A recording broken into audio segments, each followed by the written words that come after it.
이번 시간에는 우리 이제 회계 원리 교재 진도는 다 끝났고요. 이어서 실제로 여러분이 자격시험에 응시하시게 될 전산회계 일부 교재들 다 지급해 드렸고요. 지금부터는 재무회계 이론부터 그다음에 부가가치세 이론, 원가회계 이론 이 세 가지를 배우시게 될 겁니다. 지금 갖고 계시는 교재는 여기 보시는 것처럼 사용하는 게 우리가 도서 출판 경영과 회계 거를 지금 사용하고 있어요. 거기에 대한 진도를 나갈 거라는 얘기를 해드리는 것이고요. 자, 일단 소개하면서 지금 우리가 2023년도 여기 교재를 가지고서 수업을 하고 있는데 여기 교재가 어떤 내용이 지금 있는지 전산회계 1급은 시험 자격시험이 어떤 건지 한번 잠깐은 보고 정도 넘어가셔야 될 것 같다 생각이 들어요. 자, 여기 보시게 되면 전산회계 자격시험 안내라고 되어 있는데 2022년도 거는 말고요. 우리 2023년도 거니까 시간만 참고로 이렇게 보시면 되겠어요. 여기 회계 2급하고 회계 1급은 60분 시험이에요. 그래서 시간이 60분을 치러진다 보시면 되겠고, 지금은 정규과정은 여기 3시부터 시작합니다. 보통 오전에는요 이론 시험인 것들 있잖아요. 우리 전산 이거 말고 실제로 회계 세무에 대한 이론만 보는 시험들을 보고, 우리 그 전산회계 전산 세무 시험은 3시부터 봅니다. 그래서 3시에 있고 전산 세무 2급 12시에 있다고 여기 나와 있고요. 그다음에 전산 세무 1급은 또 3시. 그러니까 1급은 3시, 2급은 전산회계 2급 포함해서 여기 전산세무 2급은 12시 반부터 시작된다고 나와 있잖아요. 요거 나중에 이제 자격시험 저기 뭐죠? 기출문제 시험지 보면은 곧 나와 있으니까 시간은 나중에 홈페이지에서도 확인은 가능하니까 보면 되겠습니다. 자, 그건 나중에 보면 될 것 같고, 자, 시험 구성 요소를 한번 보세요. 지난번에 말씀드렸던 여러분이 응시할 시험 범위인 거예요. 여기가 급수. 시험 급수를 보시게 되면 혹시 여러분들이 이제 6월 3일 날 시험을 응시를 하시게 되면 어떤 분은 전산회계 2급 정도만 시험 보겠습니다 하시는 분도 있을 것이고요. 어떤 분은 전산회계 1급까지 시험을 보겠습니다 라는 분도 있을 거예요. 지금 진도상으로는 세무 2급까지는 진도를 못 나가요. 그래서 여러분들이 우리 종강이 6월 30일 날 하게 되니까 8월 달에 얘는 시험 준비하셔가지고 8월 초에 있거든요. 그때 시험을 응시하시면 될 것 같아요. 물론 6월 30일까지 진도는 다 끝내드리겠지만은 시험 응시는 이번에 6월 3일까지 여러분 시험이 볼 수 있는 게 회계 1급 정도까지밖에 진도가 못 나갈 거라는 얘기죠. 그래서 그 정도만 계획을 세워 놓으시면 좋겠어요. 자, 전산 회계 1급에는요. 회계 이론 문제로 회계 원리가 15%, 원가회계가 10%, 세무회계 5%. 여기서 얘기는 세무회계는요 부가가치세를 의미합니다. 이론 문제. 그래서 세 개 이론 합쳐서 30%예요. 여기가 30%고, 그다음에 실무에서 나머지 거 다 해당되는 거기 때문에 70% 이렇게 구분이 되고요. 두 개 합쳐서 여러분 점수가 70점이 넘게 되면 자격증을 취득하실 수 있어요. 그렇게 얘기를 해드린 거예요. 여러분이 회계 원리에서 배운 거 프로그램은 만져보지 못하셨지만 이론 회계 원리 요거 30% 배웠다고 생각하시면 되겠습니다.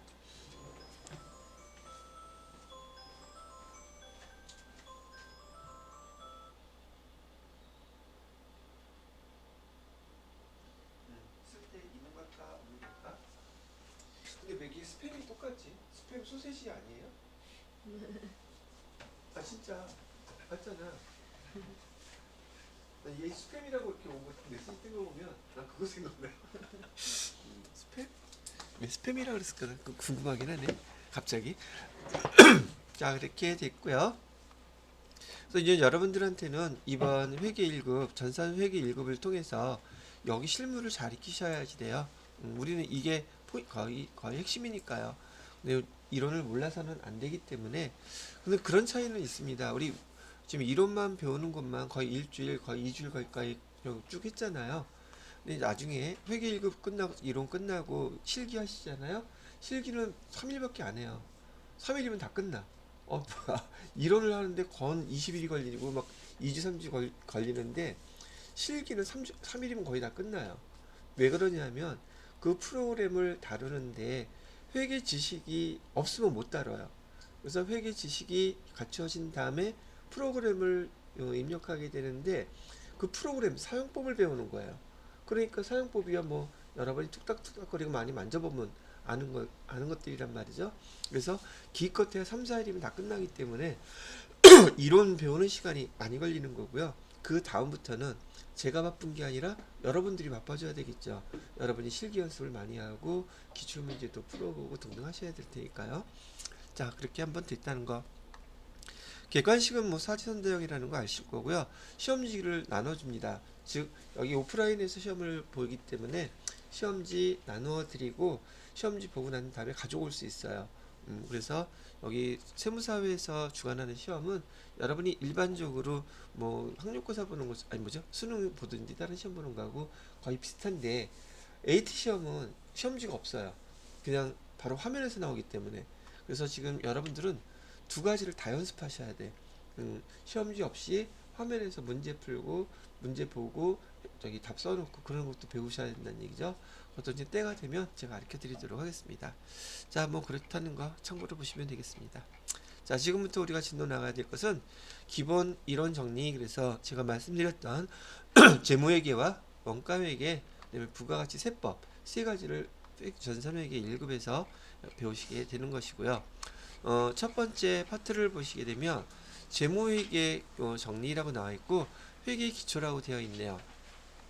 자, 요 내용들도 앞에 부분은 우리 회계 원리 시간에서도 배웠던 내용들이 일 테니까 아는 것들은 간단하게 정리하고 넘어가도록 할게요. 또 제가 PPT 자료 요거 읽고 나서 PPT 자료 또 필요한 거 있으면 말씀해 드리도록 할게요. 자, 회계 개념 정리라고 되어 있는데 회계란 무엇입니까? 라고 한다면 그 회계정보 이용자들 이걸 가지고서 합리적인 의사결정을 하도록 우리가 기록해서 정보를 제공하는 거. 뭐 그게 회계라고 그랬어요. 제가 더 간단하게 우리 처음 배울 때는 회계라는 건 회사의 재산이 변동되면 기록하는 거 이게 회계예요. 이렇게 얘기했었잖아요. 그러한 내용들을 여러분이 이제 회계 원리 교재를 통해서 회계에서 사용하는 용어들을 접해 보았으니 지금 요 내용 읽어봐도 금방 이해가 되죠. 배경 지식들이 우리가 건 2주 동안에 다 깔려져 있어서 이제는 교재를 볼 수 있는 능력이 생겼다는 얘기예요. 내용이 이런 거구나 라는 거. 자, 이번에는 회계 분류를 보세요. 우리 그 회계 원리에서 회계는 세 가지로 우리가 분류합니다 라고 했었어요. 재무회계, 관리회계, 세무회계도 있었죠. 근데 세무회계는 여기는 지금 굳이 다루지는 않았어요. 그러면 정보 이용자, 재무회계는 외부 정보 이용자가 주라고 했었고, 그 다음에 관리회계는 내부 정보 이용자가 주예요 라고 얘기해 드렸었죠. 즉 경영진들을 얘기해 드렸고요. 재무회계는 기업회계 기준에 따라서 작성한 다음에 외부 회계 정보 이용자들한테 제공을 해야 되기 때문에 보고할 때 재무제표에다 보고한다 그랬어요. 거기에 반해서 관리회계는 특수 목적, 즉 경영진한테 제공하는 자료들이기 때문에 특정한 양식은 없어요. 회사 내부에서 주로 사용했던 양식 그대로 사용해서 만들어서 작성하면 된다는 얘기고요. 자, 정보의 유형, 재무회계는 과거에 벌어졌던 일의 결과로 인해서 증빙서류를 보고 기록한다 그랬었죠. 그래서 증빙서류를 보고 과거에 벌어진 일들을 기록하는 게 주의이기 때문에 얘를 역사적 원가 또는 과거지향적이라고 얘기를 했었어요.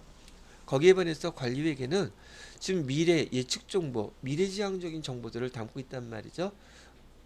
제가 예를 들어 드릴 때 저기 투자를 100억짜리 건물을 매장을 하나 지으려고 그래요. 그러면 관리회계라는 것은 아직 돈 투자가 안 됐어. 그런데 그걸 투자했을 때 어떤 결과가 나올지 한번 예측 좀 해보라고 얘기하면은 투자는 되지 않은 상태에서 수익과 비용 그걸 뽑아낸단 말이죠. 가정에 한해서. 그리고 이 정도 하면 이런 거 되겠구나. 증빙 서류가 있겠어요? 없겠어요? 뭐 말이 100억이지 쓴 돈은 다 10원도 없어요. 이런 걸 우리는 지금 관리회계라고 부르는 거고 그런 차원에서 미래지향적이라고 얘기하는 거지만 여러분이 여지껏 배운 것들은 증빙서류, 영수증 이런 거 보고서 기록하는 거 배웠잖아요. 그 증빙서류, 영수증은 어떻게 나오는 거예요? 누군가가 돈을 벌써 썼잖아요. 그 결과란 말이야. 그 과거에 벌어진 일을 기록하기 때문에 회계 용어에서 역사적이라는 거창한 말을 쓴 거예요. 과거의 일을 기록한다. 포인트가 그렇게 돼 있는 거고요. 자, 그다음에 재무회계는 아까도 말씀드렸던 것처럼 외부 회계 정보 이용자들한테 제공이 되어야 될 것이기 때문에 신뢰성이 있어야 된다 그랬었죠. 신뢰성이 있으려면 우리한테 기업회계 기준, 영어로는 갭이라고 되어 있는데 얘 정식 명칭 제가 여러분들한테 설명할 때는 기업회계 기준이라고 많이 얘기했었거든요. 기업회계 기준이라고 약칭으로 쓴 거예요. 근데 여기 지금 교재에 보니까 일반적으로 인정된 회계 원칙이라고 되어 있죠.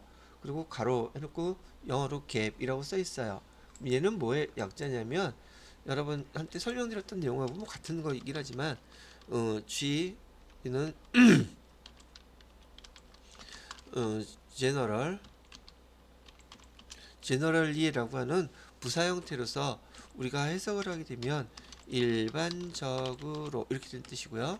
그다음에 A는 어카운팅 아니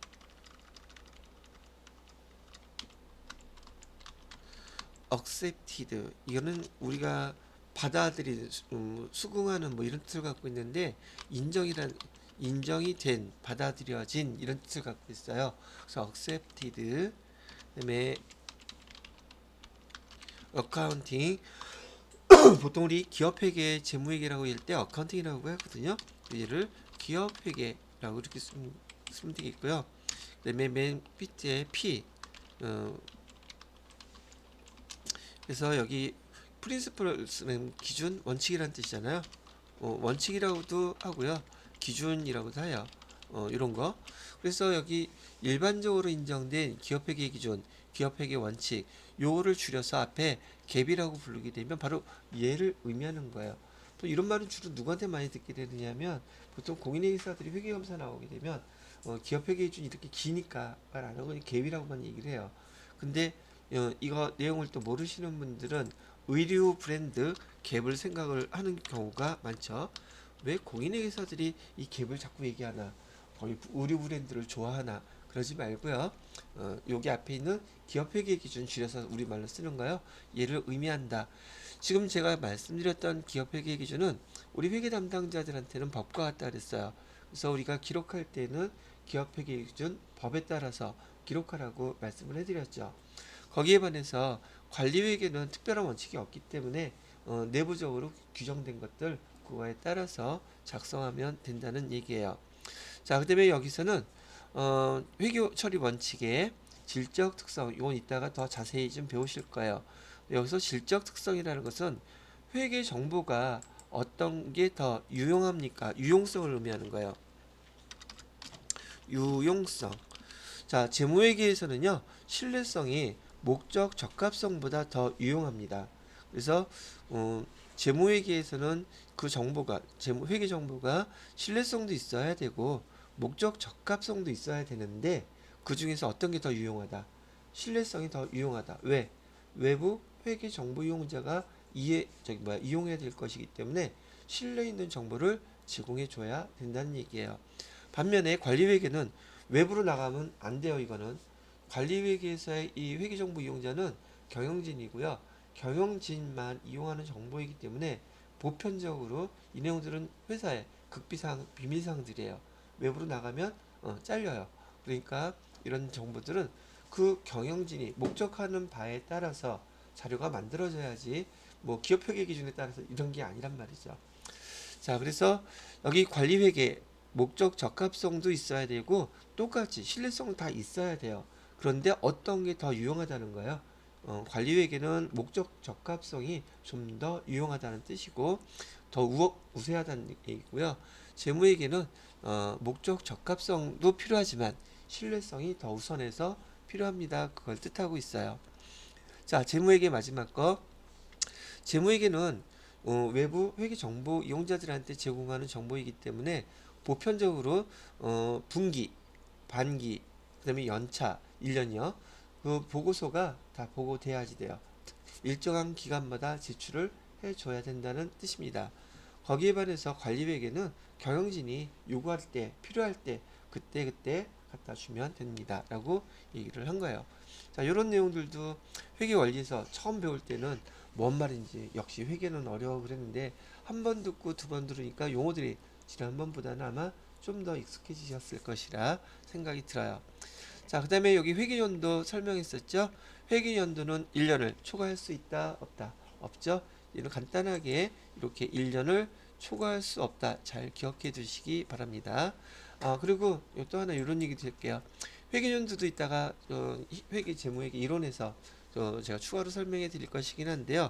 얘는 인위적으로 설정된 기간이에요. 설정된 기간. 회계연도는 1년을 초과할 수 없다는 것은 우리 사람들이 경영 성과라든지 비교 분석을 위해서 일부러 1년이라는 기간을 딱 설정을 해 놓은 기간이다 정도까지만 이해하시면 되겠어요. 자, 그 다음에 재무제표. 여러분이 우리 만나갖고 회계원리 처음 할 때 제가 뭐부터 가르쳐 줬어요? 결국은 우리의 모든 행위가 재무제표를 만들기 위한 거예요 라고 얘기를 해드렸었죠.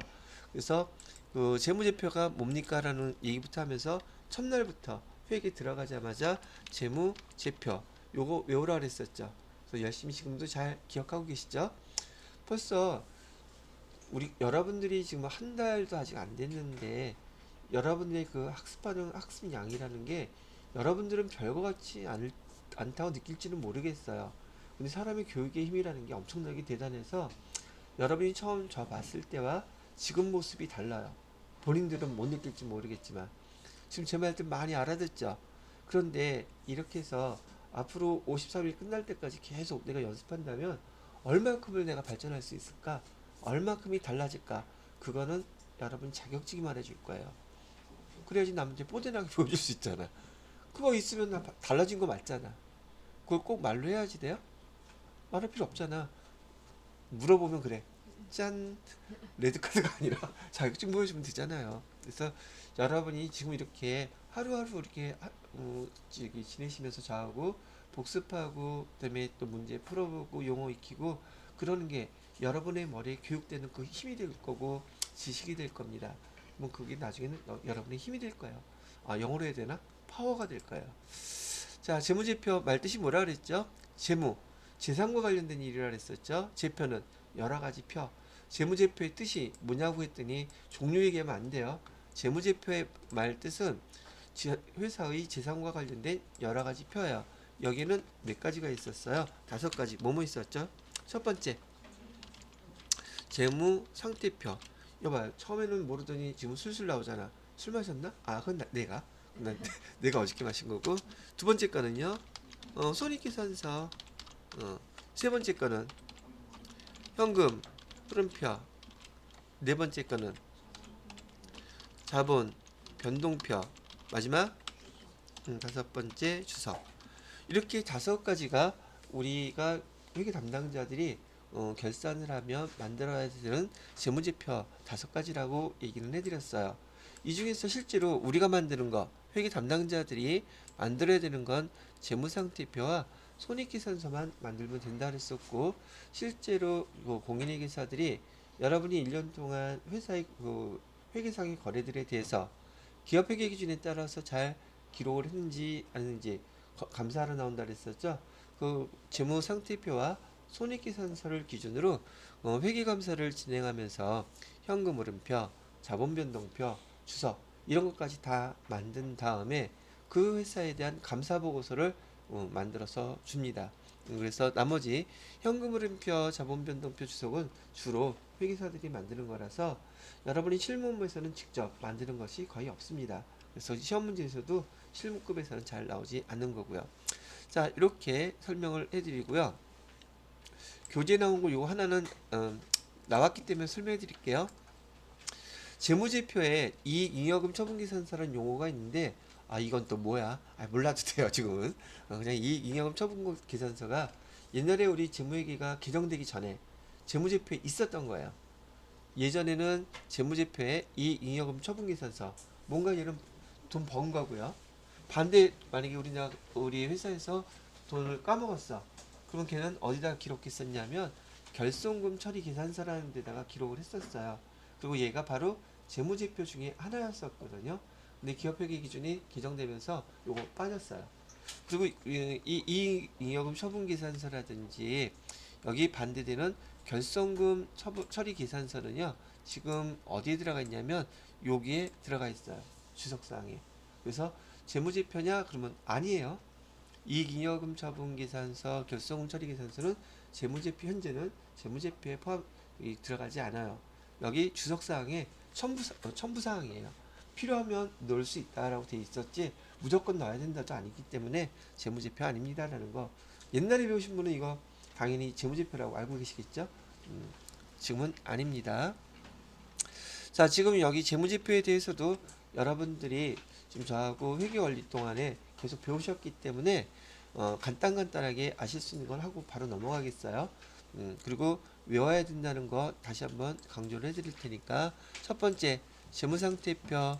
재무상태표의 포인트는 여러분이 회계 1급까지는 일정 시점에 회사의 재산 상태를 나타내는 재무보고서라는 걸 기억하셔야지 돼요. 그래서 여기 일정 시점에 회사의 재산 상태, 요거는 다 기억하고 계시리라 생각해요. 재무상태표 등식은 자산은 부채 더하기 자본이다. 그림으로 기억하라고 말씀을 해드렸었죠. 그렇게 기억을 해주세요. 자, 그다음에 재무상태표의 기본 구성요소는 뭐죠? 라고 물어본다면 재무상태표의 기본 구성요소는 세 가지예요. 자산, 부채, 자본이죠. 세 가지가 있는데 얘네들을 갖다가 우리가 유동성 배열법에 의해서 자산을 유동자산, 비유동자산 구분했었고, 그다음에 유동자산은 당좌자산, 재고자산 구분했었고, 요거는 명확하게 정확하게 암기하라고 말씀을 해드렸었어요. 근데 지금 여기 우리 회계 원리 때 그렇게 제가 설명을 해드렸었는데 지금 보시게 되면 자산의 구분 그래가지고 앞에 유동자산 나와 있고, 그다음에 비유동자산 나와 있죠. 그다음에 크게 당좌자산, 재고자산 통합규정으로 구분해 놓고 비유동자산도 투자자산, 유형자산, 무형자산, 기타 비유동자산 구분되어 있는 거. 지금 요 계정들이 여러분이 암기하려고 노력했기 때문에 그 더 복잡하고 좀 거밀처럼 돼 있던 걸 갖다 보신 덕분에 지금 얘 봐도 그렇게 어렵게 느껴지지는 않으시지 않을까 싶어요. 눈에 그냥 익숙하단 말이죠. 그런데 제가 알려드리지 않거나 제가 써드리지 않은 거는 교재에 나와 있어도 좀 무시해도 상관없어요.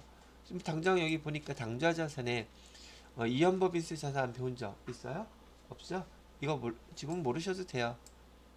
그 다음에 또 뭐가 있나 지분법 적용 설명을 해드렸었는데 지분법 적용 투자증권이니 굳이 제가 설명해 드리지 않은 거는 외우려고 할 필요도 없고 제가 설명해 드렸던 그 계정만 정확히 잘 암기하고 계시면 돼요. 일단은 자, 이게 기본이니까요. 자, 그리고 밑에 있는 단기 투자 자산은 뭐 설명이 나와 있는데 요것도 한번 읽어만 보시고 넘어가시면 돼요. 강론 나갈 때 제가 다 설명해 드릴 거니까요. 자, 그 다음에 부채의 구분, 유동부채, 비유동부채. 여기도 마찬가지로 제가 쓴 것만 먼저 기억을 하고 계시면 돼요. 해당되는 거는 강론 나갈 때 제가 해당되는 거 설명을 하나씩 해 드리도록 하겠습니다. 자, 그 다음에 자본의 계정에 보시게 되면 지난번에 자본 계정 제가 정리해 드리면서 개인 기업은 자본금이라는 거 하나밖에 없지만 우리가 이제 회계 1급 들어가게 되면 우리는 지금 법인이고 주식회사, 법인을 배운다 했단 말이에요. 법인이고 주식회사다. 그 다음에 공장이 있는 제조업을 한다는 전제 조건으로 여러분들한테 시험 문제를 출제할 것이기 때문에 지금 세 가지 전제 조건을 기억하고 계셔야지 돼요. 그럼 우리 자본 규정은 자본금만 기억하면 돼요, 안 돼요? 안 돼요. 여기 다섯 가지를 그래서 지난번에 법인의 자본 구조 그래서 통합 규정으로 5개를 제가 기록해 드렸어요. 그죠? 지금 현재는 요거까지만 암기하고 계시면 돼요. 옆에 있는 자본 항목이라고 해서 또 되게 많이 나왔죠. 그런데 지금 옆에 있는 자본 항목을 보아하니 너무 생뚱맞죠? 뭐 이런 용어가 다 있어. 처음 보는 거 아니에요? 처음 보죠? 당연히 낯설겠죠? 겁나지 않아? 이거 배워야 되는데 걱정 안 해도 돼요. 이것도 한 2시간만 수업하면 여러분 되게 익숙해질 거예요. 여기 강론에서 뒷부분에 자본기정 나갈 때 제가 하나하나 다 설명해 드릴 거니까 지금은 뭐만 기억해라. 요 자본기정의 5가지 통합기정만 기억하고 계시면 되겠습니다. 지금 기억해 놓으면 다음번에는 요거만 기억하면 되잖아요. 또 연결시켜서 그래서 그때 배우시는 것만 잘 기억을 해두시면 되겠습니다. 자, 그 다음에 니은에 보시게 되면 자산과 부채, 유동성, 비유동성 구분. 우리 자산하면서 제가 여러 번 설명해 드렸죠. 자산의 유동 자산과 비유동 자산의 구분은 정상적인 영업주기로 구분한다. 이해해 드렸던 거 기억나시죠? 정상적인 영업주기는 보편적으로 1년 또는 12개월 이내 그런 자산은 유동자산으로 구분하고요. 그 다음에 넘어가는 것은 비유동자산으로 구분한다고 그랬었어요. 그런데 만약에 여기 정상적인 영업주기 여기 나와있죠. 정상적인 영업주기가 1년을 초과해서 만약에 18개월이라고 얘기를 한다면 얘는 유동자산으로 구분하라는 뜻이에요. 비유동자산으로 구분하라는 뜻이에요. 이제 안 틀리죠? 근데 이거 난이도가 되게 높은 문제예요. 여기서는 뭐라고 되어 있느냐면 다만 정상적인 영업주기 내 판매되거나 사용되는 지고자산과 횟수되는 매출채권 등은 보고기간 종료일로부터 1년 이내 실현되지 않더라도 바로 이게 1년을 초과하더라도요. 1년을 넘어가더라도 근데 이게 사람들이 보고서는 눈에 안 들어와. 그러니까 조금 전에 말씀해드렸던 것처럼 정상적인 영업주기가 18개월이라고 얘기했는데 그럼 얘는 유동자산이에요? 비유동자산이 물어보잖아요. 10명 중에 8, 9명이 다 비유동자산이라고 얘기한단 말이에요. 어디에 피리 꽂혀갖고 요 18개월에 피리 꽂혀가지고 이걸로 구분하는 게 아니라고요. 뭘 갖고 구분한다? 정상적인 영업주기 이내 있다면 그때 실현되지 않더라도 뭘로 구분하라는 뜻이에요. 유동자산으로 구분하라는 뜻을 갖고 있더랍니다. 여러분 회계 1급 정도 레벨 수준에서는 나오지 않는 문제예요. 세무 2급 정도는 돼야지 물어볼 수 있는 문제인데 어차피 배운 거니까 여기 또 명확하게 뭐라고 돼 있어. 1년 기준 이렇게 돼 있으니까 여기 다들 혹하죠. 참고로 그냥 알아두세요. 유동부채, 비유동부채. 그러면은 지금 우리가 그 유동성 배열법이라는 것은 자산만 저기 해당될까, 부채도 해당될까? 다시 유동성 배열법은 자산만 해당될까, 부채도 해당될까? 시험 문제에서 이렇게 보면 어떻게 할 거예요? 유동성 배열법은 자산 계정에만 적용되는 방법이다. 맞는 말이에요? 틀린 말이에요? 고르라 그러면 맞아요? 틀려요? 틀리지. 왜? 부채도 유동부채, 비동부채 구분하고 있잖아. 그럼 그 구분이 적용된다는 뜻이에요. 그렇게 참고를 해서 구분을 해주시면 좋겠고요. 자, 그 다음에 재무상태표 항목에 구분과 통합표시라고 되어 있는데 요거는 뭘로 해볼까요? 여기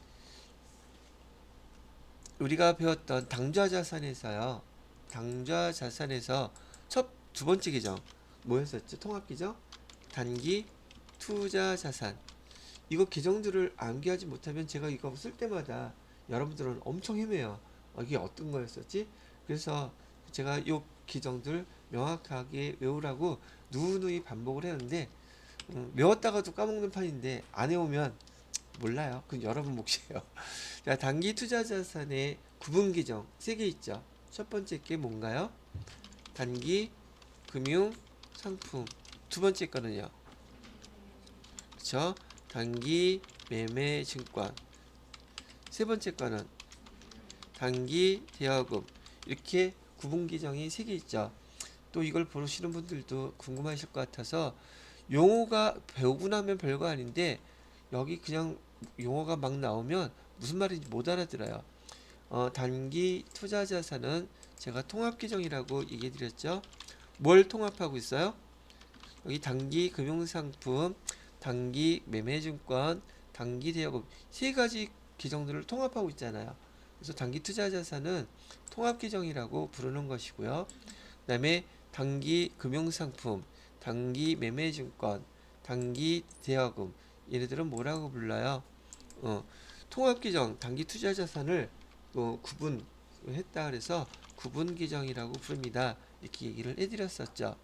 자, 6월 기준으로 해서 우리 회사는 우리 사장님이 단기 투자 자산 안에 단기 금융 상품은 꼴랑 정기 예금, 정기 적금 요거만 사용하고 단기 매매 증권 얘네들은 취급도 안 해. 단기 대여금 남한테 빌려줄 생각도 없어.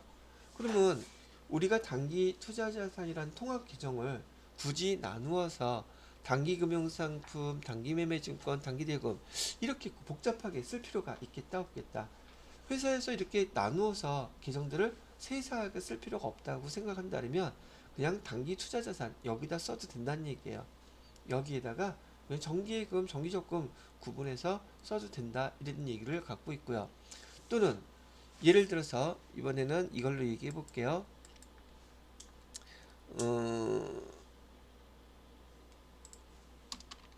소모품. 우리가 소모품이나 소모품비 그런 거 많이 들어봤었죠. 보통 초급 과정에서는 대부분 소모품비라고 많이 쓰는데 여하튼 간에 소모품을 이렇게 한번 구분을 해 볼게요. 사무용품 있고 그 다음에 전산용품 그 다음에 탕비실에서 사용하는 탕비용품. 자, 우리 회사는 소모품만 갖고 사용하기에는 구분해서 좀 관리를 하고자 하는 게 너무 많아. 그래서 이 소모품을 갖다가 좀 더 회사의 필요의 목적에 맞게끔 더 구분해서 저렇게 만들어서 사용할 수도 있다는 뜻이에요. 그러면 사무용품, 전산용품, 탕비용품 구분이 되죠. 그래서 여기서 얘기하는 것은 재무상태표에서 이런 항목들을 갖다가 구분, 필요에 따라서 더 세세하게 나누어서 사용할 수도 있고, 그 다음에 통합해서 통합계정으로 사용할 수도 있다. 그래서 이 내용들이 바로 그런 걸 설명을 하고 있는 거예요. 근데 이런 내용들은 지금 여러분이 지금 그 회계 원리 교재에서 본 적이 없죠. 근데 이제 회계 1급에서 보시게 되면 이후 세무 2급, 세무 1급 할 거 없이 모든 회계 교재 다 나오게 될 거예요. 얘가 이제 모든 공통적인 회계 이론이다 보니까 한번 그래서 잘 받으시고, 제가 예습은 하지 말라 그랬죠. 근데 복습은 정독해서 꼭 읽어보시라고 말씀드렸죠. 이따가 시간 드릴 테니까 딴 거 하지 마시고 교재 진도 나간 부분에 대해서 정독해서 읽어보시라고 말씀해 드리고 싶네요. 자, 종 쳤으니까 잠깐 쉬었다가 다음 거 이어서 설명해 드리도록 할게요. 자, 그래서 여기 디귿에 보면 재무상태표 항목의 구분과 통합 표시라는 건 바로 이런 것들을 의미하고 있고, 그럼 제가 설명을 해드렸으니 여러분들은 이런 거 한 줄, 두 줄, 세 줄 읽어보면 아, 이게 이런 뜻이었구나라고 이해하시게 될 거란 얘기예요. 자, 그 다음에 자산과 부채의 총액 표시라고 되어 있는데 요 옆에다가 여러분들은 총액주의라고 이렇게 써놓으세요. 우리 회계에서 무슨 주의 그런 용어가 있는데 총액주의. 총액주의의 반대되는 개념은 순액주의예요. 근데 우리 재무회계에서 순액주의라고 이렇게 말이 나오면은 얘는 무조건 다 틀렸다고 일단은 색안경을 끼고 보셔도 돼요. 우리 재무회계에서는 순액주의는 사용하지 않습니다. 총액주의예요.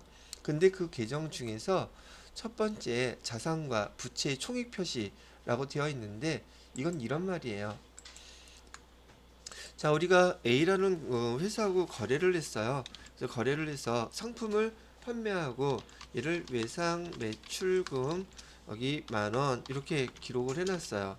대변에다가는 상품 매출 해서 10,000원 이렇게 해놓은 상태인데 또 이 거래처하고 우리는 또 매입 거래도 해요. 그래서 차변에 우리가 그 회사로부터 상품을 갖다가 사갖고 왔단 말이죠. 얼마치를 7,000원어치 이렇게 사갖고 왔어요. 그리고 반대로 요거 거래에 대한 내용으로 대변에 여기 외상 매입금 에서 7,000원 이렇게 기록해놨단 말이죠. 이 회사로부터 우리가 받을 돈 현재 얼마 있어요? 10,000원. 얼마 줄 거 있어요? 7,000원. 아, 그래서 이 담당자가 요렇게 하니까 복잡한 것 같아. 여러 번 써야 되니까 이렇게 써면 안 될까? 차변에 외상 매출금 실제로 네팅해서 순액으로 3,000원만 받을 거 있다. 이렇게 써놓으면 되겠느냐 안 되겠느냐. 지금 이 얘기하는 거예요. 이렇게 하면은 거래를 추적하기가 힘들어지죠. 거래 증빙 서류는 매출한 거는 10,000원, 매입한 건 7,000원 증빙 서류가 있는데 회계상 그 기록할 때 줄 거 받을 걸 네팅해서 애초에 이렇게 기록하면 된다 안 된다 안 된다는 거예요. 요게 바로 순액주의고 이렇게 기록하라는 것이 여기 총액주의예요. 그래야지 거래에 대한 증빙 서류나 추적 가능성이 생기고 우리 신뢰성이 뒷받침된다는 얘기죠. 그런데 그 결과로 이 3천에 대한 차이만 좀 받으면 되는 거죠. 나중에 외상 매출금 빼고 외상 매입금 빼고 현금 받았다 그러면 그렇게 하는 건 괜찮아요. 그렇게 회계 처리를 하라는 뜻이에요. 그게 무슨 말이냐고요? 돈 받았어요. 얼마를 받으면 돼요? 우리가 3천원만 받으면 되죠. 3천원 받을 때 여기 지금 외상 매출금 10,000원 있었고 외상 매입금 7,000원 있던 거 총액으로 다 기록해 놨죠. 그랬을 때 돈을 받게 된다 그러면은 어디다 써야 되나? 위에다 쓸게요. 차변에 자 외상 매입금 우리가 지금 받은 걸로 이렇게 이제 갚은 걸로 표시하고요. 대변에다가는 외상 매출금 10,000원 이렇게 표시하고 거래처에서 지금 이를 보통 예금 통장으로 3,000원을 이렇게 보냈어요. 이렇게 표시하는 거라는 얘기예요. 이해가 되셨죠? 그래요. 그래서 여기 자산과 부채의 총액 표시 그리고 이따가 손익계산서에서 수익과 비용도 있는데 수익과 비용도 마찬가지로 총액주의로 기록합니다. 그럼 우리가 그 통합규정으로 배웠던 게 재무상태표에서는 자산, 부채, 자본 배웠죠. 손익계산서에서는 수익, 비용 배웠죠. 5개 중에서 자산과 부채, 손익계산서에서 수익과 비용, 총액주의예요. 그러면 자본은요? 자본도 마찬가지로 원칙은 총액주의예요. 그런데 나중에 그 배우시게 될 그 자본 계정에서 설명할 것이지만 기업회계 기준에서 순액으로 표시하라는 거 있거든요. 상계 처리해서 표시하라는 말이 있는 계정들은 그렇게 처리해도 돼요. 그렇게 알고 있으면 돼요. 그래서 다분은 원칙은 뭐다? 총액주의. 그 중에서 자본 계정은 기업 회계 기준에서 상계 처리해도 된다고 하는 것들이 있으면 순액으로 표시해도 괜찮다. 뭐 이런 정도만 알고 계시면 되겠습니다. 자, 됐고요. 그 다음에 두 번째 손익계산서 설명을 해보도록 하겠습니다. 자, 손익계산서는 여러분이 회계 기초과정에서 제일 중요한 용어가 뭐였었어요? 손익계산서는 일정 기간이라는 게 키워드였었고요. 경영성과 또는 재무성과라고도 얘기했었어요. 손익계산서 등식은 두 가지가 나온다는 거 알고 계실 거고요. 자, 그 다음에 손익계산서의 기본 구조 이거는 좀 이따 설명하고요. 밑에 조금 전에 얘기했던 수익과 비용도 총액으로 표시하라 이렇게 지금 되어 있죠.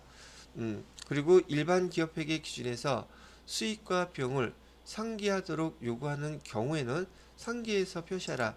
허용하는 경우에는 상기 표시할 수 있다.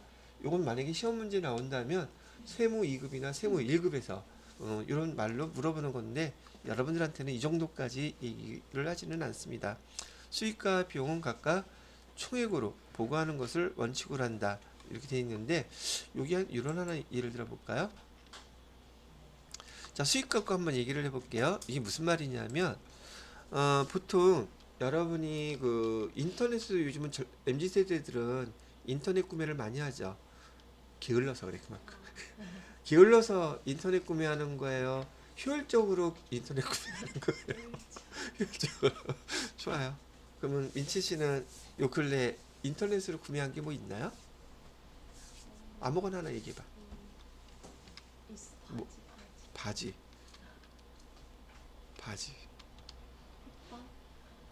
햇반?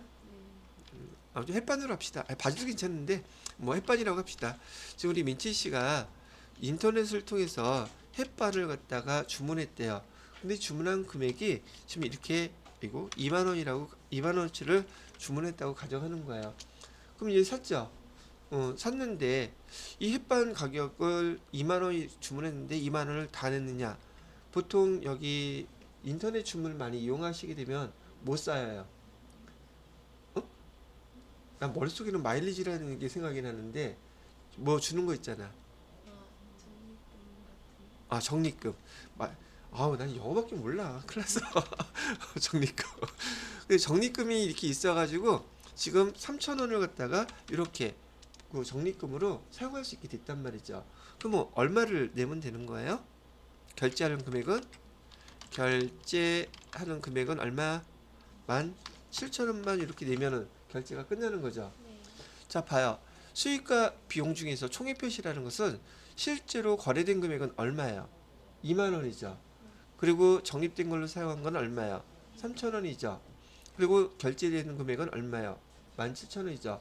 그런데 여기 회사에서 물건을 팔 때 이렇게 처음 됐던 금액, 총 매출액에서 해당되는 마일리지나 적립금이나 그다음에 할인 쿠폰이라든지 이용할 수 있잖아요.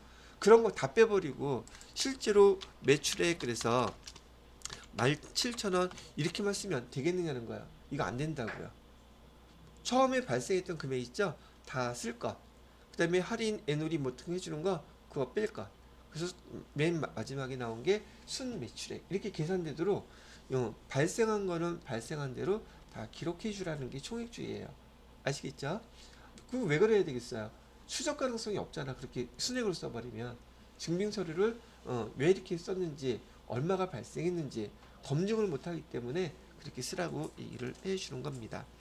자, 여하튼 이 정도 얘기해 주시면 되겠고요.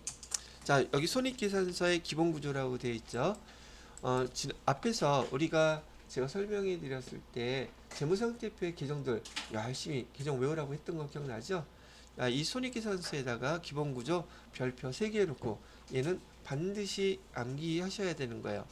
그런데 보편적으로 여러분들은 여기 등식같이 여기 뭐 등식으로 많은 내용들이 이렇게 나와 있는 거 보면은 되게 복잡하다 생각하시겠죠. 그죠? 근데 얘는 지금 제가 설명해 드리고 나서 바로 암기하라고 여러분들한테 시킬 거예요. 그래서 바로 암기하셔야 됩니다.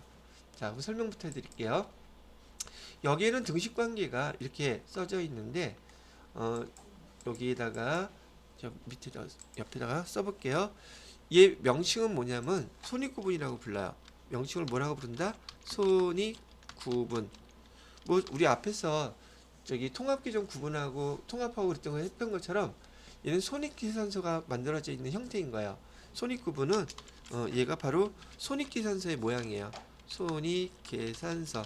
여러분들은 아직 이 디테일한 거 아직 못 보셨지만 우리는 실기 나가잖아요. 실기 프로그램에서 바로 볼 수 있는 거예요. 그래서 요거를 여러분들한테 설명해 드리고 여러분은 요 순서를 잘 암기하고 계셔야지 돼요. 자, 첫 번째 매출액이에요. 우리가 그 상품을 팔면 상품 매출 이렇게 쓰기로 했던 거 기억나시죠? 그죠? 그 상품 매출이 바로 얘예요. 상품 매출 매출액이라고 부르는데 얘가 손익계산서의 수익계정이란 말이죠. 그래서 여기 상품 매출액 10만 원 정도 이렇게 한번 해보고요. 그러면 상품 뭐 땅 파서 그냥 파는 건 아니죠. 상품을 갖다가 아까 햇반 아까 얘기하셨는데 햇반을 사갖고 와서 걔를 이익 붙여서 팔아야지 매출액이 되잖아요. 그죠? 그래서 얘를 사갖고 온 거 매출 원가라고 부릅니다. 매출 원가. 얘는 비용 계정이에요. 비용 계정으로 4만 원 이렇게 하겠죠. 자, 그러면은 자 4만 원 돈 들여서 사갖고 와가지고 10만 원에 팔았다면 이익이 났겠죠. 이 이익을 부르는 용어가 매출 총이익이라고 부르는 거예요. 매출 총이익은 얼마가 되겠습니까? 6만 원 이렇게 나오겠죠. 자, 봐요. 장사하는데 4만 원 들여서 10만 원에 팔았으면 6만 원 이익 남았죠. 아싸, 이거 다 내 거다. 내 거일 거 아닐까? 물건 들고 다니면서 팔래요? 어디서 팔아야 돼? 뭐라도 얻은 게 있어야 될 거 아니에요, 보편적으로. 그럼 내가 하나 매장을 얻어서 이런 장사를 하고 있다고 가정을 해보시는 거예요. 그러면 그 매장을 얻게 되면 물건 팔기는 팔았는데 그 이외에 이익이 6만 원 중에서 내가 돈을 써야 되는 게 또 뭐가 있을까? 이런 걸 생각해 보라는 얘기예요. 걔가 뭐가 있느냐면 보통 얘를 갖다 우리는 줄여서 판관비라고 불러요.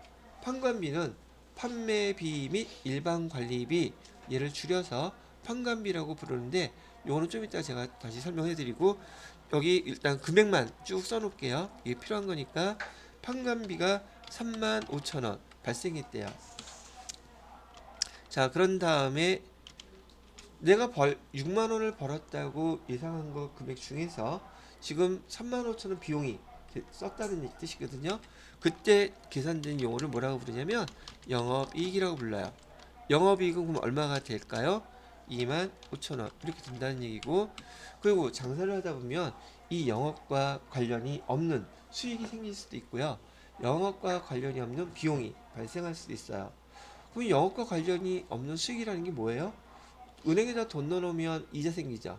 그 이자 수익이 영업과 관련이 없지만 나한테는 수익 계정이다. 그래서 영업 외 수익이라고 부릅니다. 그럼 이런 영업의 수익 계정은 여러 가지가 있겠죠. 근데 우리는 지금 현재 통합 계정 식으로만 설명을 해드리고 있는 거예요. 영업 외 수익. 영업의 수익은 6,000원 정도 하겠고, 반대로 영업 외 비용도 있어요. 이거 영업의 비용. 영업의 비용은 얼마를 썼다고 가정할까? 9,000원이니까 19,000원, 31,000원, 11,000원. 자, 영업의 수익의 대표적인 게 이자 수익인 것처럼 돈을 빌리게 되면 이자를 또 내야 되겠죠. 그래서 이자 비용이 또 영업과 관련이 없는 대표적인 비용 계정이란 말이죠. 자, 이렇게 계산을 해놓고 나게 되면 그 다음에 쓰는 명칭이 뭐냐면 우리 세금 내야 돼요. 그래서 세금 낼 때는 개인은 소득세지만 법인은 법인세라 그랬었죠.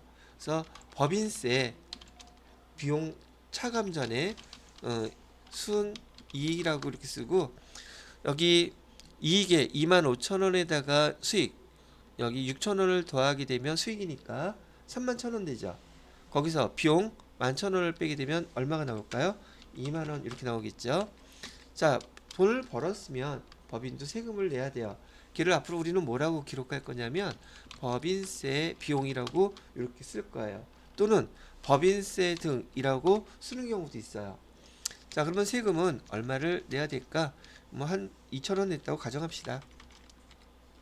그 다음에 이렇게 해놓고 맨 마지막에 이제 얘가 바로 당기이고 당기 순이익이라고 부른다. 그럼 당기 순이익은 얼마가 되겠습니까? 18,000원 이렇게 됐다. 지금 요 순서를 갖다가 순서대로 내용을 다 외우셔야지 돼요. 물론 오늘 다 외우라는 건 아닌데 한 번, 두 번 반복하잖아요. 그럼 외울 것이고, 얘가 아주 많이, 엄청 많이 중요해요. 시험 문제 풀 때 많이 나오기 때문에. 그리고 시험 문제가 아니라 말귀를 이걸 모르면 말귀를 못 알아들어요. 무슨 말이냐면 보통 우리 그 신문지상이나 금융 또 회계 관련돼서 영업이익이란 말이 아주 많이 쓰여요. 근데 영업이익이 뭔 줄 몰라. 영업이익 보니까 어떻게 계산된 거예요? 영업이익에서 매출액에서 매출원가를 빼고 판관비를 뺀 거, 그게 영업이익이에요. 그래서 여기 핵심 포인트는 바로 요거 영업이익이에요. 그다음에 우리가 앞에 여기 회계 원리에서 배웠던 당기순이익이 그렇게 간단하게만 나오는 게 아니라 지금 이 과정을 거쳐서 계산된 게 당기순이익이거든요. 자, 그러면 비용도 계정을 한번 구분을 해드릴게요. 다시 매출액은 수익, 매출원가는 비용. 여기 매출 총이익은요 계정이 아니에요. 이건 계정으로 쓸 수 있는 게 아니라 결과로 불리워지는 용어예요. 무슨 결과로? 매출액에서 매출원가라는 걸 뺐을 때 뭐라고 불러요? 매출 총이익이라고 부른다. 그 다음에 여기 판관비, 판관비는 비용 계정이에요. 무슨 계정? 비용 계정. 그 다음에 영업의 수익, 영업의 수익도 수익 계정이에요. 수익 계정. 영업의 비용은 비용 계정. 그 다음에 법인세 차감 전 순이익이라는 것도 그 결과를 갖다 부르는 명칭이지 별도로 계정으로 쓰는 계정은 아닙니다. 그다음에 비용, 여기 법인세 비용 이렇게 나와 있는 거 얘도 비용 계정이에요. 자, 일단은 이렇게 정리를 해 놓으세요. 자, 그다음에 판관비 아까 얘기했었는데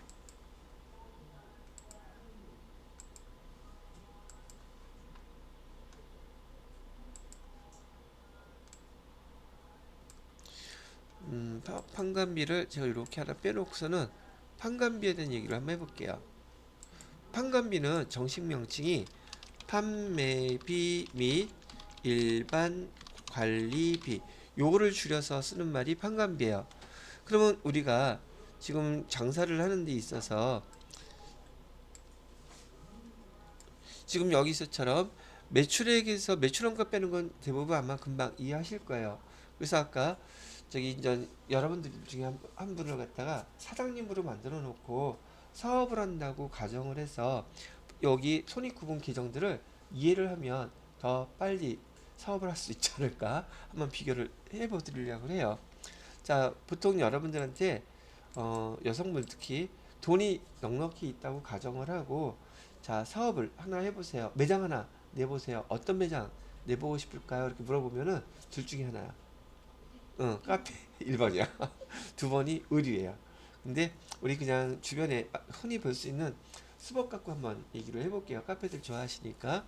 자, 여러분들이 지금 뭐 수법 매장을 하나 내려래요. 스타벅스 매장을 내서 사업을 시작하려고 한답니다. 그러면 스타벅스에서 그 매출 그 뭐죠? 커피를 판매하게 되면 지금 커피를 판매해서 10만 원을 벌었다고 가정을 할게요. 그러면 커피를 만들어서 팔기 위해서는 커피라는 원재료가 있어야 되지 않겠어요? 그걸 사갖고 와야 될 거 아니에요. 그 커피 사갖고 온 원가가 4만 원이에요. 4만 원 갖고 얼마치를 판 거예요? 10만 원어치를 판 거예요. 그럼 나는 얼마를 벌은 거예요? 판매해서 매출해서 6만 원을 벌었단 말이에요. 근데 지금 나는 뭘 운영하고 있어요? 지금 매장을 운영하고 있죠. 그러면 이렇게 장사해서 돈을 벌기 위해서는 여기 원가 비용인 원가뿐만이 아니라 만약에 매장에서 여러분 혼자 일할 수 있어요, 없어요? 그래서 이 판관비, 판매비나 일반 관리비가 영업 활동을 하기 위해서 반드시 필요한 비용들을 얘기하는 건데 대표적인 게 급여예요. 지금 거기 매장에 직원이 내가 누군가를 고용했다면 그 사람한테 뭐 줘야겠어요? 월급이라는 거 줘야 되겠죠. 그 급여가 기본적으로 발생할 것이고요. 그러면 이거는 내가 여기 번 돈에서 띄어서 줘야 될 거 아니에요. 그죠? 또 뭐도 있겠어요?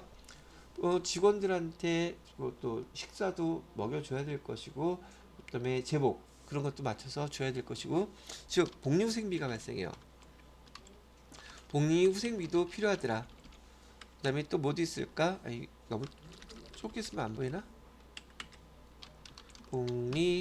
복리후생비 이런 것들이 발생할 거고, 자, 그다음에 그 매장에서 업무를 일을 하다 보면 다른 데 가서 외부에 가서 차 타고 버스 타고 기차 타고 외부에서 일을 볼 필요도 있을 때가 있겠죠. 즉 교통비가 발생할 수도 있어요. 이걸 우리 뭐라고 부를 거냐면 여비 교통비라고 얘기를 할 수 있단 말이죠. 자, 그다음에 전기요금 안 내나요? 매장에서 전기, 온풍기, 난방기, 인터넷 뭐 이런 거 이용하는 것들 있잖아요. 그래서 수도, 광열비, 물도 써야 돼. 이런 것도 발생할 것이고요. 그다음에 모두 또 나갈까? 건물 빌렸다면 건물에 대한 임차료도 나가겠죠. 그래서 임차료도 돈을 내야지 돼요. 그다음에 세금도 내라고 오네. 세금과 공과금도 발생해요. 또 뭐도 있을까? 거래처에 대한 접대비도 발생할 수 있겠죠. 그 다음에 통신, 뭐 전화, 인터넷 이런 거 있을까? 통신비도 발생할 거예요. 보니까 장사를 하려면 비용들 발생하는 것들이 꽤 많죠. 근데 얘네들은 안 써도 되는 거예요. 발생할 수밖에 없는 거예요. 발생할 수밖에 없겠죠. 여기 이 돈들을 쓰는 목적이 뭐예요? 얘네들이 쓰는 목적, 장사하기 위해서죠. 그걸 바로 영업이라고 부르는 거예요. 영업과 관련돼서 돈을 갖다가 사용하는 것들인데 그런 게 여러분들이 앞에서 저기 비용들, 계정들 봤었죠? 바로 이런 것들인 거란 말이죠. 그래서 여기 이런 주된 내용들이 영업과 관련한 그 비용들이고 얘를 뭐라고 부른다? 판관비라고 부른다. 그럼 바로 매출 총익 여기 보시게 되면 6만 원에서 이 판관비 비용 학기 금액이 3만 5천 원이라고 본 거예요. 얘네들은 6만 원에서 이런 비용 당연히 써야 되니까 내가 벌은 돈, 영업이라는 것은 장사에서 순수하게 번 돈이란 뜻이에요. 비용은 다 빼고 그러면 얼마를 번 거예요? 2만 5천 원을 벌었다. 매출은 얼마 했는데 10만 원어치 매출한 것 중에서 비용 두 가지 매출원가와 판관비 빼니까 지금 내 주머니에 남아있는 돈이 얼마가 순수하게 이익이더라. 2만 5천 원이란 얘기예요. 그런데 이런 매장 운영과 관계없이 수익이 발생할 수도 있고 비용이 발생할 수도 있단 말이에요. 그걸 영업 외 수익이다, 영업 외 비용이다 이렇게 구분을 하는 거예요. 그것까지 더해주고 빼주게 되면은 이런 세금 내기 전에 번 돈, 이래서 법인세 차감전 순이익이라고 부르고 세금을 계산해서 납부하게 되면 나머지 진짜로 순수하게 올해 내가 번 돈이 단기 순이익이 된다는 얘기랍니다. 오케이? 자, 그래서 손익구분은 이렇게 구분이 되는데 지금 최소한 영업이익까지는 여기 암기를 해 놓으셔야지 관련된 내용들이 나오게 되면 여러분이 문제를 해결할 수가 있어요. 그리고 가능한 한 재무상태표의 계정들처럼 빨리 외우시기 바라고요. 자, 손익계산서의 구분 기본 구조를 보시게 되면 매출총익이라고 나와 있죠. 매출총익 요거 얘기하는 거잖아요. 그러면 매출액에서 매출을 원가를 빼면 매출총익 나오죠. 근데 여기는 등식으로 이렇게 써놨어요. 여기 다 똑같아요. 그러면 이걸 기억하는 게 여러분이 빠를까? 그냥 이걸 순서대로 다 기억하는 게 빠를까? 이렇게 활용하세요. 이걸로 아시겠죠? 자, 그렇게 해서 여기까지만 일단 설명하고 지금부터 시간을 잠깐 드리겠습니다. 뭐하라고? 외우라고. 자, 여기 손익구분에 대한 걸 설명을 해드렸고요. 아까 말씀드렸던 대로 지금 저는 여기 매출액에서 매출 원가를 빼면 매출 총이익이라고 되어 있는데 이익이 아니라 손실이 날 수도 있어요. 그래서 기정을 원래 손익이라고 써야지 맞다는 얘기죠. 매출 총 손익 이렇게 써야지 되는데 저는 이익만 썼어요. 기본적으로 기업은 이익을 내려고 장사하는 곳이니까 이익 났다고 해야지 기분 나쁘게 손실 나면 그렇잖아요. 그래서 다 이익으로 썼으니까 참고해 주시면 좋겠습니다. 똑같은 원리로 매출 총 손익에서 판관비를 빼게 되면 영업 이익만 나오는 게 아니라 여기서 손실 나올 수도 있겠죠. 이래서 영업 손익이라고 쓰는 게 맞는 거고요. 영업의 수익과 영업의 비용을 더하고 빼고 해주면 법인세 차감전 손이익이 아니라 손익이 맞아요. 그 다음에 법인세 비용을 빼면 단기 순이익이 아니라 우리가 앞에서 배웠던 단기 손익으로 쓰는 게 맞고, 그래서 손익을 구분한다 말듯이 요 손익계산서의 모양이기 때문에 반드시 암기해 놓으셔야 된다고 말씀을 드리는 거랍니다. 자, 일단 여기까지 설명을 해드렸고 다음 교재 진도를 나가보도록 할게요.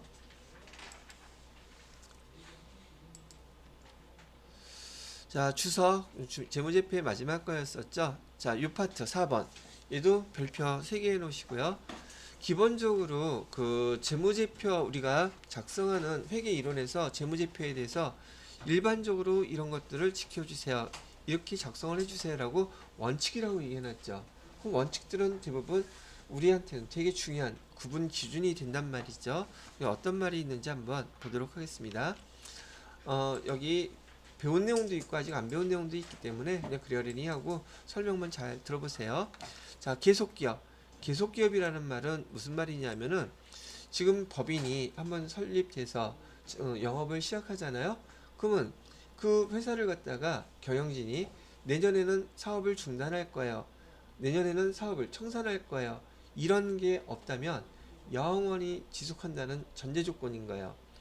영원히 지속한다는 전제 조건이기 때문에 나중에 우리가 배우게 될 감가상각비 이런 데서 내용연수 막 10년 20년 따지는 이유가 바로 요 전제 조건 때문에 그런 내용이 가능하거든요. 자, 근데 여러분들은 아직 요 내용도 뒤에 나올 거긴 한데 구체적인 개정 과목을 배우지 않았으므로 계속기업이란 법인 말하는 거예요.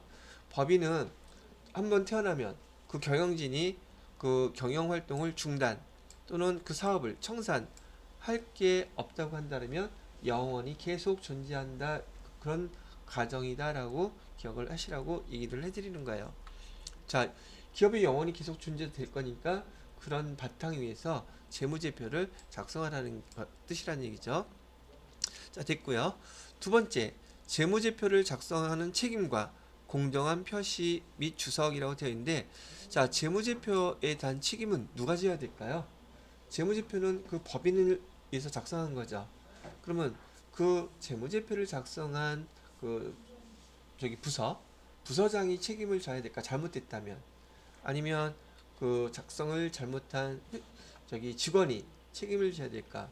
그 회사의 경영진이 책임을 져야 될까?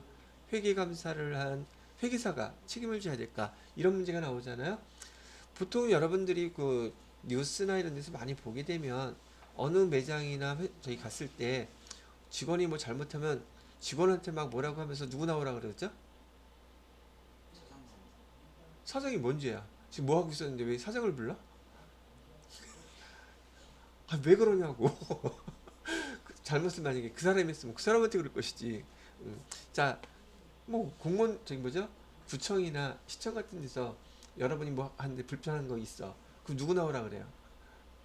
시장 나오라 그러죠. 그죠? 안 그러나? 여러분 안 그래요?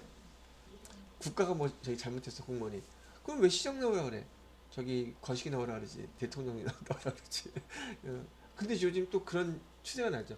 노조 대표들은 직접 누구하고 상대하고 싶어요? 제일 책임과 권한이 있는 사람하고 등록하고 싶어 하죠. 이거 그 논리예요. 재무제표를 보고 투자를 하게 됐다면 그게 잘못됐어. 그럼 누구 나오라 그래야 돼요? 그 회사 대표 나오라 얘기해야겠죠.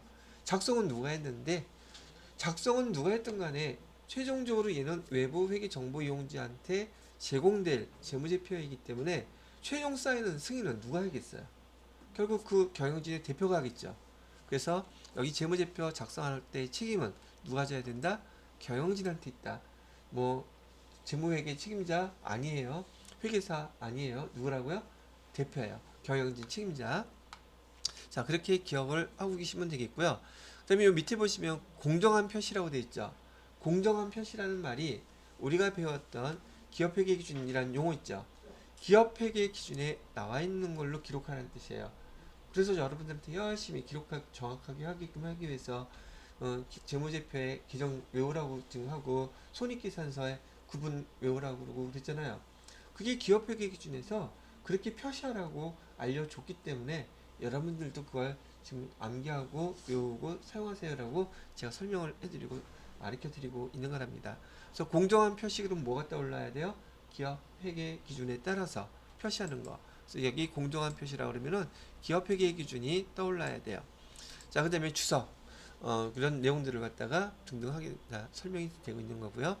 자, 그다음에 세 번째로는 재무제표 항목의 구분과 통합 표시. 이건 아까 설명해 드렸죠. 뭐라고? 단기 투자자산 안에 단기 금융상품, 그다음에 단기 매매증권, 단기 대여금 있었잖아요. 아까 설명했던 거 이 내용이에요. 그래서 자기 회사에서 필요하다고 생각하면 구분해서 더 세세하게 나눠서 사용해도 되고, 만약에 필요 없다면 통합 기능으로 통합해서 사용해도 괜찮습니다라고 얘기를 하는 겁니다. 나중에 회계 실무할 때 우리가 배웠던 계정 과목을 새로 만들기도 하고요, 수정하기도 하고 없애기도 하고 하는 그런 과정들이 바로 요것 때문에 배울 내용들이란 말이죠. 자, 참고로 그렇게 알게 되면 되겠고요. 그 다음에 비교 재무제표라고 얘기를 하는데, 이 비교 재무제표는 무슨 말이냐면 이런 말이에요. 가끔 제가 무슨 법전이라든지 개정되는 세법 같은 거, 그다음에 일반 법들 이렇게 보게 되면 이렇게 나와 있는 게 있거든요. 이렇게 해서 반을 띵 나눠놓고요. 여러분이 프로그램 보시게 되면 나중에 이거 많이 보시게 될 거거든. 보시게 될 거예요. 자, 예를 갖다가 만약에 재무상태표라고 가정을 하고요. 재무상태표의 왼쪽에는 단기 거, 즉 올해 거의 재무상태표가 나와 있어요. 일렬로 주르륵 브렉다운식으로 나와 있고, 그 옆에는 전기 게 나와 있어요. 그러면 전년도와 올해를 비교해야지 잘했는지 못했는지 증가했는지 감소했는지 알 수가 있겠죠. 예를 들어서 이렇게 하나 재무상태표에서 요걸 한번 볼게요. 현금만. 현금이 계정이 있는데 여기는 100. 전년도에는 정기 거니까 현금 200. 갖고 있는 현금이 증가했나요? 감소했나요? 그렇게 비교가 있어야지 잘했다 못했다 증가했다 감소했다 판단할 수 있잖아요. 그래서 여기서 이게는 비교 재무지표의 작성이라고 얘기한다 그러면은 그 기간에 1년 기간이라고 가정했다면 전년도에 1년 거 그다음에 올해 1년 거 똑같은 기간에 그것을 계정도 똑같은 자리 오케이? 그다음에 문자 이걸 보통 우리는 계량 그다음에 계량 정보라고 보통 얘기를 하는데 계량 비계량 정보가 있어요. 이건 뭘 뜻하냐면 여기 보면 계량 정보와 비계량 정보도 비교 가능하도록 바로 옆에서 쓰라고 되어 있죠. 계량 정보라는 말은 숫자로 된 정보를 말해요. 숫자로 된 정보. 비계량 정보는 숫자 이외에 문자라든지 등등 그런 걸로 만들어진 정보를 얘기하고 있는데 이유야 어떻게 됐던 거네. 재무제표 만들 때는 재무상태표도 손익계산서도 현금흐름표도 다 전기와 비교해서 비교 가능하도록 만들라는 원칙이에요. 아시겠죠? 자, 그 다음에 세 번째 뭐가 있느냐면 재무제표 항목의 표시와 재무제표 항목 표시와 분류의 계속성이라고 되어 있는데 이건 이렇게 아직 안 배웠는데 얘기를 한번 해볼게요. 보통 여러분들이 직장에 다니시게 되면 4대 보험료라는 걸 갖다가 내야지 돼요. 그 중에서 건강보험료라는 게 있거든요. 건강보험료는 저기 여러분 월급에서 50%, 그다음에 회사에서 50% 구분 여기 부담을 해서 100이라는 숫자를 내야 된단 말이에요. 그러면 여러분들 거는 그렇다 치고 회사에서 그 건강보험료를 부담해 주는 것은 누구를 위해서 부담해 주는 거죠? 직원들을 위해서 그만큼 50%를 부담해 주는 거예요. 그러면 건강보험료를 갖다가 직원을 위해서 내줬으니 회계 담당자인 여러분들은 비용 계정 뭐라고 기록해야겠죠. 그거 뭐라고 기록하냐면 복리후생비라고 기록해요. 이해되셨나요? 그런데 어떤 회사에 갔더니 여기 명칭이 4대 보험료 그랬더니 우리가 지금 제가 알려드린 복리후생비라고 기록을 하지 않고 보험료라고 기록을 하고 있더란 말이에요. 그럼 우리가 배울 때는 거기 복리후생비라고 기록하라고 배웠는데 그 회사에서는 지금 걔를 보험료라고 기록하고 있어. 잘못됐죠. 그럼 내가 가서 그걸 고쳐야 될까? 있는 대로 그대로 써야 될까? 있는 대로 그냥 쓰셔야 돼요. 내가 안다고 해서 계정을 바꾸게 되면 전년도에는 뭐라고 써놨었겠어요? 계속 보험료라고 썼겠죠. 근데 올해는 뭐라고 쓰면 복리후생비라고 쓰면은 비교가 돼야 안 돼요. 비교 가능성이 떨어지죠. 그래서 그대로 쓴 대로 계속 이어서 쓴다. 그게 바로 여기에 보시게 되면 재무제표 항목의 표시, 분류의 계속성. 바로 요것 때문에 계정 갑자기 바꾸지 말고 공인의 계사가 와서 이거 기업회계 기준에 의한 게 아니에요. 잘못됐어요. 라고 하지 않는 한 그대로 똑같이 쓴다. 아시겠죠? 여기서 그렇게 말을 해놓고 있습니다. 그 다음에 재무제표의 보고 양식이라고 되어 있는데 이것도 그림은 제가 한번 설명을 해드렸어요. 어떤 거 설명했었냐면 여기다 쓸까? 우리 재무상태표를 하나 예를 들게 되면 여기 재무상태표는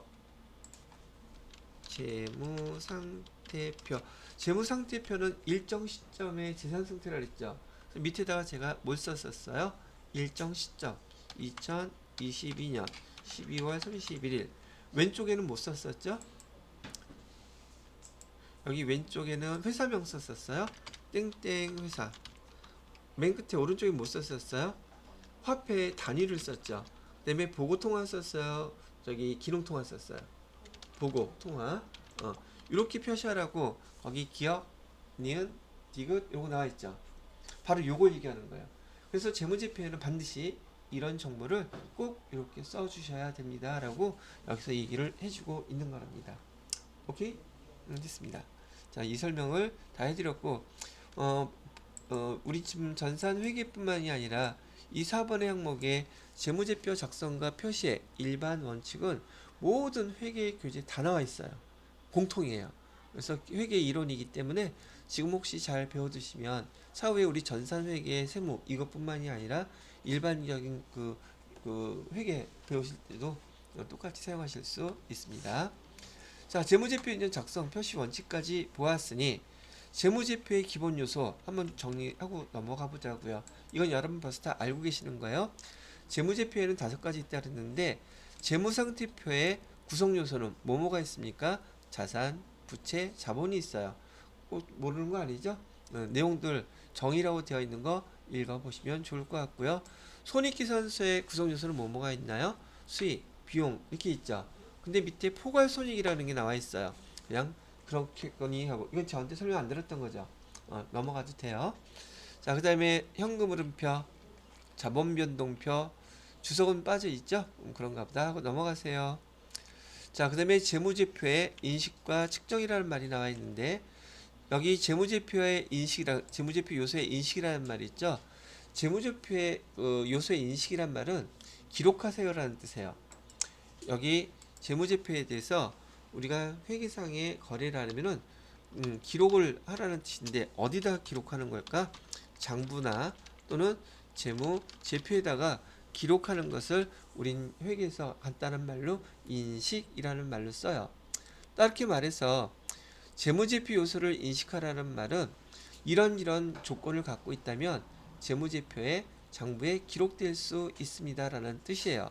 근데 가만히 보니까 여기 한번 봐요. 말을 설명하고 있으니까 여기서 인식이란 재무제표 요소의 정의에 부합되고 다음에 인식 기준을 모두 충족하는 항목을 재무상태표와 손익계산서에 통합하는 과정이다. 기록하라는 뜻인데 기억의 대표적인 거 그 항목과 관련된 미래 경제적 효익이 유입 이거 뭐 뜻하는 거라 그랬어요? 미래 경제적 효익이 유입된다. 재무상태표의 자산을 뜻한다 그랬었고 유출되는 것은 부채라고 얘기했죠. 그래서 지금 자산이나 부채가 이렇게 유출될 가능성이 높을 때 하는데 또 있어야 되죠. 밑에 보시게 되면 그 가치를 그 금액을 신뢰성 있게 측정할 수가 있을 때 기록하라고 했어요. 신뢰성 있는 금액으로 측정할 수가 없으면 재무제표에 기록할 수 있다는 말이에요. 기록할 수 없다는 말이에요. 없다는 말이에요. 그래서 조건이 만족돼야 돼요. 미래 경제적 효익이 유입되거나 유출될 가능성이 높고 그 금액을 신뢰성 있게 측정할 수 있을 때 재무제표에 기록하세요 라는 뜻이랍니다. 자, 그 다음에 여기 옆에 나오는 측정이라는 말은 무슨 말이냐면 측정은 화폐 금액으로 표시하세요 라는 뜻이에요. 화폐 금액으로 표시하라는 얘기인데 우리 회계에서 사용하는 화폐 금액이 은근 되게 많아요. 지금 회계 원리에서 배웠던 역사적 원가라는 용어 들어봤죠? 역사적 원가 말 뜻이 뭐예요?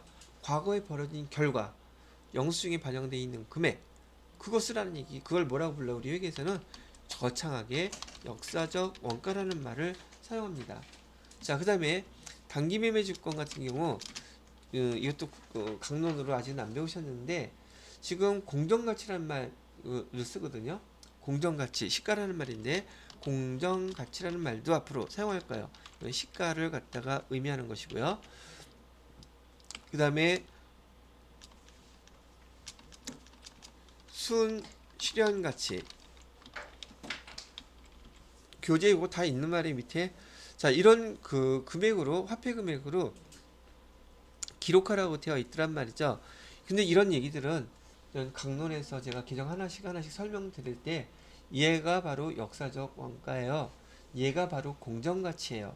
이런 걸 갖다가 순실현가치예요. 다 화폐 금액으로 표시하는 용어들이긴 한데 아직 안 배웠으니 이런 말은 되게 낯설죠. 그 중에 하나만 알아. 뭐 역사적 원가는 알죠. 역사적 원가 그 거래를 통해서 영수증이 나왔잖아요. 과거 일 벌어졌죠. 회계 담당자들은 그 영수증을 보고 기록한단 말이에요. 여러분 연습했던 거 다 그래요. 그런 것들을 역사적 원가, 화폐 금액으로 표시했는데 그 뒤에 나오는 공정가치라든지 순실현가치라든지 그 다음에 현재가치라든지 현행 원가라든지 언제 사용하는 말들인지는 각 개정들 강론에서 설명할 때 제가 설명을 추가해서 가르쳐 드리도록 하겠습니다. 자, 그 다음에 기본 가정과 개념 체계라고 되어 있는데 이 파트는 이번 시간 수업은 여기서 마무리 짓고요. 내일 다시 이어서 설명해 드리도록 할게요. 이거 설명할 내용이 뒤에 거 조금 있기 때문에 여기서 마무리 짓도록 할게요.